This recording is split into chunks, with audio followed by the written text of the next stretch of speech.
Well, this is a fun one. This is some more juicy details behind the scenes. The Good. next day, WWE Intellectual Property VP, I'm going to mispronounce it, Bella Caracas.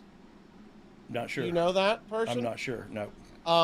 Bella apparently sent a TNA a letter that to avoid legal action, TNA needed to not only agree to never use the video footage, but surrender the footage to WWE within 7 business days. They hadn't done so as of this week, from the Observer back then. While Wow. most accounts were that TNA's attempt to recreate when DX invaded Nitro was completely lame, I can't even believe how lame WWE's response is for anyone who has the slightest memory of 1998. Remember how WWF cried when Bruce Pritchard and company were told to stop filming at CNN Center, and when WCW called security when WWF was filming at the WCW corporate offices, and how they made fun of it on air.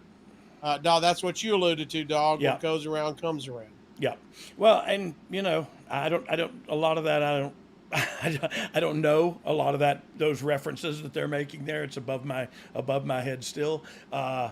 But that's the sentiment. Like, oh, well, we're just another company trying to get some attention, man, and just trying to, and we used you guys to get it. It's what is it? Muddy politics. It's dirty politics. Yeah. Like, it's not that dirty. We didn't, and I don't even know, like I said earlier, what actually aired and what actually didn't air. Well, here we go. We'll get to that Oh, on we're the gonna find out. 11/6 tapings.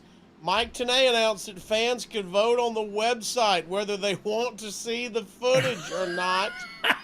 Bob Carter has given the company the go ahead to air the footage, even with the WWE threats. And of course, fans will vote to see it. And of course, it will air against WWE's wishes.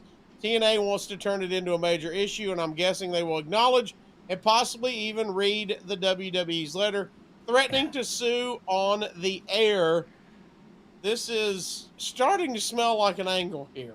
Yeah. Well, and it's also, look, you immediately cast your company as the underdog when you start reading their legal threats to you, and you go like, oh, big corporate wrestling is beating us little boys up down here. You know what I mean? Like, it's, you definitely position yourself like, oh, uh, and a lot of people would take that and go like, oh, yeah, it is a big corporation picking on the little guy, and it's not. It's they own the intellectual property of those individual talents, and so you're not allowed to show them on your show. And truth be told, I think we showed them but blurred their faces out or something. I don't know where I saw that in my head. There's an image of that, but I may be hitting my head too many times.